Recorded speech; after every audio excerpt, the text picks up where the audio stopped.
By the early 50s, segregation was frayed by the war and torn in spots where the court had acted.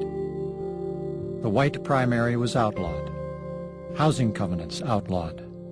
Some graduate and law schools were forced to admit blacks. But the court was aware that the big fight was still to come. The schools, K through 12, white children and black in the same classroom. Southerners assumed that if grade school kids were in a desegregated setting, they'd get to know each other and they'd get to date each other and then they'd marry each other. And that was the strongest taboo that the South held. Led by Thurgood Marshall and other young lawyers like Robert Carter, the NAACP Legal Defense Fund was running or aiding cases all over the country. The court picked 5 and consolidated them into one set of arguments, forever known as Brown versus Board of Education of Topeka, Kansas. As oral arguments approached, people camped outside the building to assure themselves a seat in the courtroom. NAACP lawyers Marshall and Carter were up against a formidable adversary, John W. Davis, a former presidential candidate making the last of his 140 appearances at the Supreme Court. But his arguments had a familiar ring. Separate wasn't necessarily unequal. Blacks should be happy with the way things were.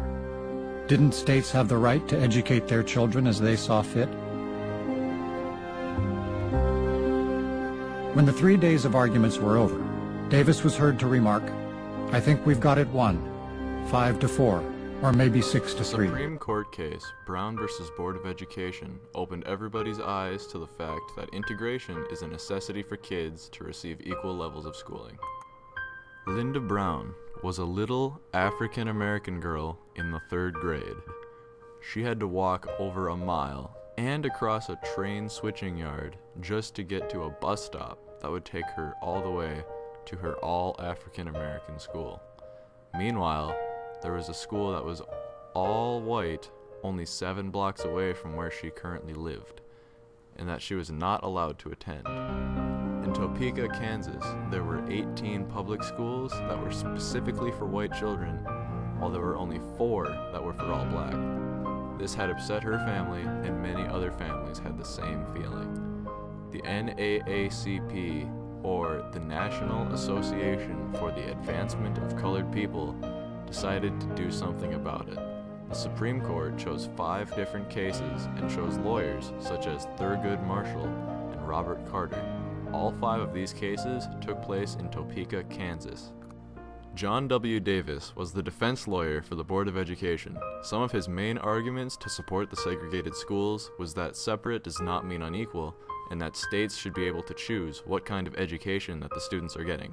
Through many court hearings, the Supreme Court stated that Davis's arguments were invalid and stated that it is illegal and unconstitutional to separate colored and white students in public schools.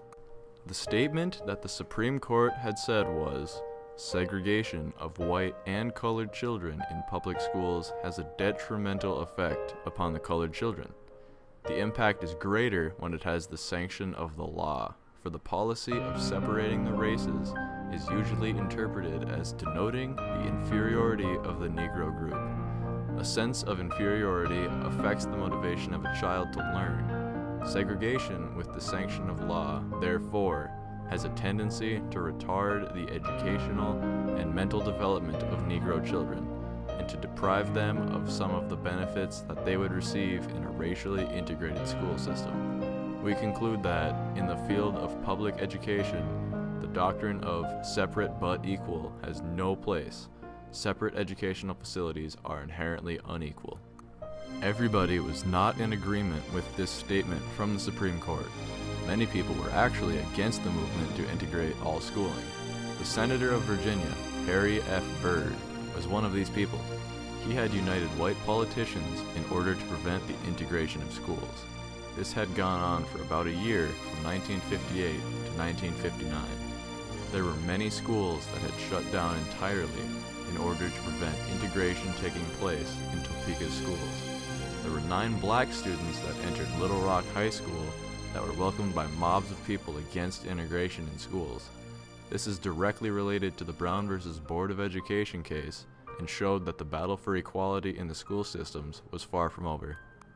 At the end of all of this, the Supreme Court finally ruled that segregation in schools was against the 14th Amendment, due to the fact that segregating hinders the learning ability of African American children in schools and should therefore be non-existent in public schooling.